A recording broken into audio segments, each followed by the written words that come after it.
大家好，我係 TCL K-Train 大師，歡迎嚟到港之港第32集。我今日會介紹嘅係荔景站。荔景站顏色係紅色，位於荔景山荔景村，喺1982年5月10日通車，係架空地底混合車站。荔景站主要服務荔景山上各大屋邨居住及葵青貨櫃碼頭工作嘅市民。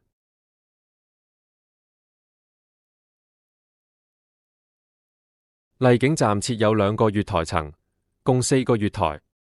而上層月台有一半露出山坡以外，該部分採用挑高設計，其餘位於山體之內嘅部分則維持一般樓底高度。呢個站採用順方向跨月台轉車設計，乘客可以行過對面月台轉車。如果需要逆方向轉車，就需要經大堂轉車。然而，兩個平台層並非對稱，上層月台位於下層大堂之上，下層月台則喺上層大堂之下，因此乘客如需往返兩層月台，必須途經下層大堂。荔景站大堂分為上下兩部分，兩者以3條樓梯連接，當中2條位於收費區內，餘下則1條位於非收費區，另外亦有1條斜道連接。下層大堂嘅收費區有2部分，兩者之間有非收費區分隔，乘客來往2部分嘅收費區需要繞經上層大堂或上層月台。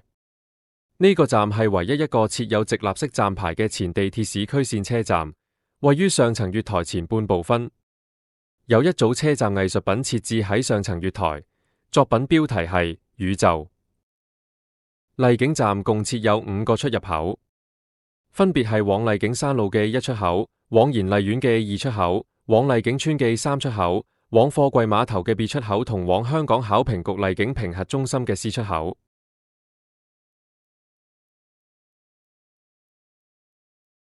呢個站係荃灣線同東涌線嘅轉線站，唔少乘客會利用呢個站轉線嚟往青衣、大嶼山、荃灣及港九市區。雖然由荃灣等站搭荃灣線到呢個站轉乘東涌線比只搭荃灣線更快到達中環，但由於候車時間長及需要利用香港站同中環站之間嘅冗長通道轉車，部分乘客寧會選擇花較長時間搭荃灣線過海。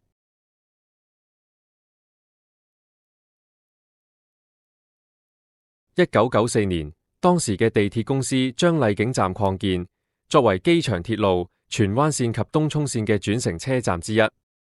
1997年7月6日，往荃灣方向嘅1號月台遷到車站新建嘅月台上，原本嘅1號月台軌道則被鋪平。直到1998年6月22日，荔景站嘅3號及4號月台隨住東涌線正式通車而啟用。